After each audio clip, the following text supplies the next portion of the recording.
Assalamualaikum warahmatullahi wabarakatuh. Halo semua, apa kabar? Semoga dalam keadaan baik ya. Perkenalkan, nama saya Putri Asriana Kusumastuti dari Prodi Sarjana Terapan Gizi dan Dietetik Poltekkes Kemenkes Semarang.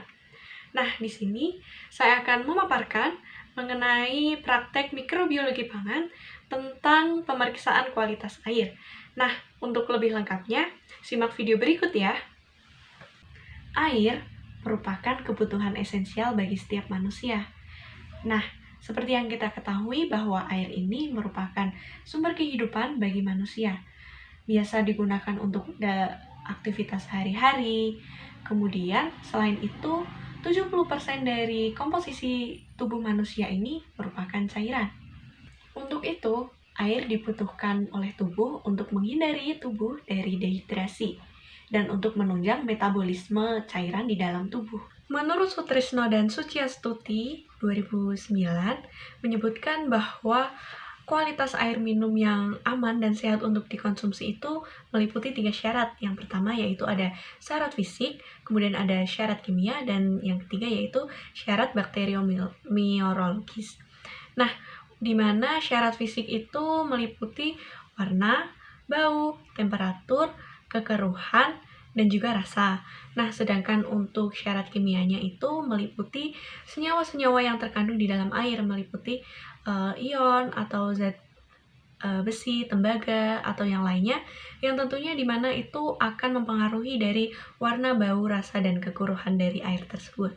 Menurut Menteri Kesehatan Republik Indonesia, syarat bakteriologis air minum yang aman, sehat untuk dikonsumsi yaitu air minum yang tidak mengandung bakteri patogen, di mana hal tersebut dapat menyebabkan penyakit pada saluran pencernaan, yaitu bakteri coliform. Nah, untuk standar air minum yang aman dikonsumsi yaitu mengandung 0/100 ml air. Nah, biasanya air minum yang tercemar oleh bakteri coliform ini disebabkan oleh beberapa hal. Yang pertama yaitu karena pencemaran dari air baku itu sendiri, atau yang kedua karena pencemaran dari wadah atau fasilitas air karena kurangnya higienitas ataupun sanitasi dari wadah tersebut. Bisa dikatakan bahwa dengan tidak adanya bakteri coliform di dalam air minum, itu merupakan sebuah indikator bahwa air minum tersebut mutunya terjamin dan aman untuk dikonsumsi. Dan dengan tidak adanya bakteri ini di dalam air minum, diharapkan sudah tidak ada lagi bakteri patogen di dalam air minum tersebut. Contoh dari bakteri coliform itu sendiri ada 2. Yang pertama yaitu Escherichia coli dan juga Enterobacter aerogenes. Nah, menurut Surono tahun 2018, dikatakan bahwa semakin sedikit bakteri coliform di dalam air minum, semakin baik pula kualitas dari air minum tersebut. Seiring dengan peningkatan taraf hidup masyarakat di Indonesia, tentunya kebutuhan air di Indonesia ini juga akan semakin meningkat. Nah, salah satu cara untuk memenuhi kebutuhan air tersebut dengan melakukan pencarian sumber air yang baru, baik dari air tanah, air danau, air sumur, maupun dari pengolahan air kotor menjadi air bersih. Nah, dengan semakin tingginya kebutuhan air minum masyarakat di Indonesia, ini diiringi juga dengan meningkatnya pencemaran air minum di Indonesia, di mana hal tersebut disebabkan oleh masyarakat itu sendiri, yang mana dapat membahayakan bagi tubuh manusia. Nah, tujuan pada penelitian kali ini yaitu untuk mengetahui kualitas bakteriologis dari air minum isi ulang yang ada di Kabupaten Blora dengan menggunakan metode MPN. Nah, metode most probable number atau sering disebut dengan metode MPN ini digunakan untuk menguji kualitas bakteriologis dari air minum tersebut. Nah, biasanya ada 3 tahap untuk dilakukan dengan metode MPN.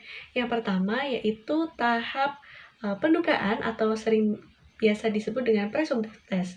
Kemudian yang kedua yaitu tahap penguatan atau sering disebut dengan metode Corfin test.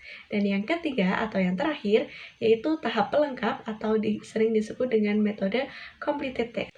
Nah, pada metode MPN tahap pertama yaitu adalah tahap pendugaan atau sering biasa disebut dengan presumptive test.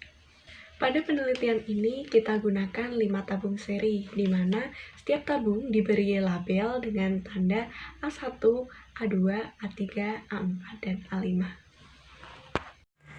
Peralatan yang dibutuhkan dalam tahap pendugaan, untuk yang pertama ada pipet ukur, kemudian yang kedua ada bunsen, yang ketiga ada tabung reaksi, keempat ada rak tabung reaksi, untuk kelima autoclave, keenam inkubator, dan yang ketujuh yaitu tabung Durham.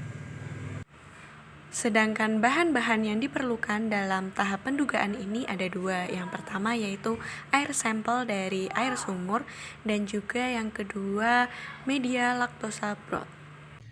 Untuk langkah yang pertama yang digunakan dalam metode pendugaan atau presumptive test yang pertama yaitu siapkan semua alat dan bahan. Kemudian nyalakan api bunsen sebagai alat untuk sterilisasi agar terhindar dari kontaminasi. Nah, untuk langkah yang kedua yaitu siapkan media LB atau laktosa broth, kemudian pipet sebanyak 10 ml dan masukkan ke dalam 5 tabung reaksi. Nah, jangan lupa ya masukkan tabung dirham dalam keadaan terbalik dan juga pastikan di dalam tabung dirham tersebut tidak terdapat gelembung gas.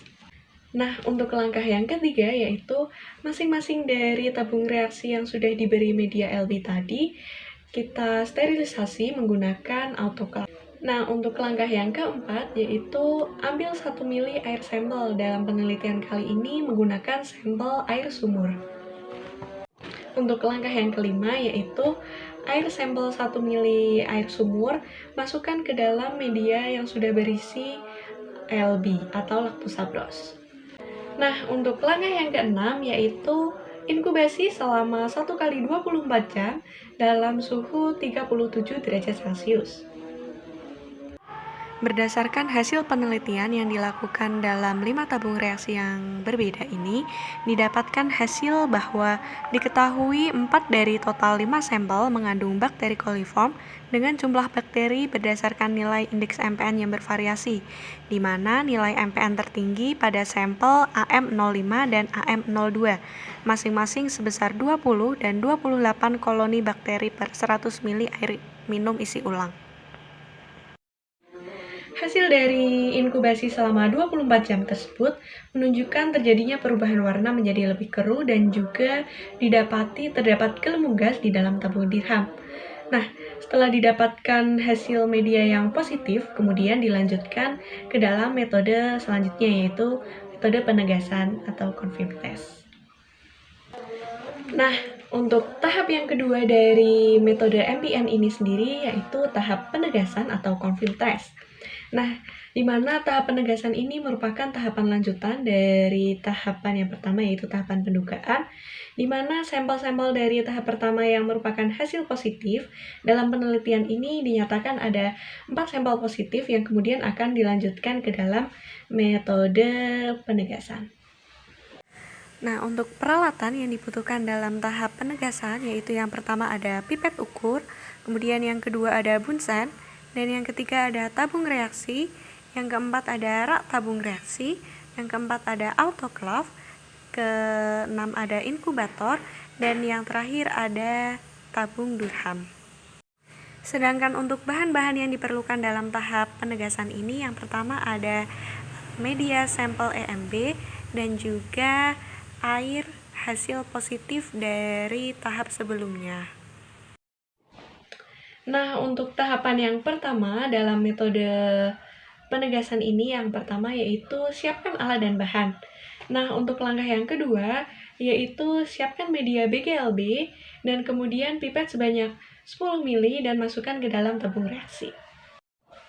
Nah, jangan lupa ya masukkan tabung dirham dalam keadaan yang terbalik dan juga pastikan bahwa di dalam tabung dirham tersebut tidak ada gelembung gas. Nah, untuk langkah yang ketiga yaitu masing-masing dari tabung reaksi yang sudah diberi tabung dirham yang dalam posisi terbalik tadi, kemudian dilakukan sterilisasi menggunakan autoclave.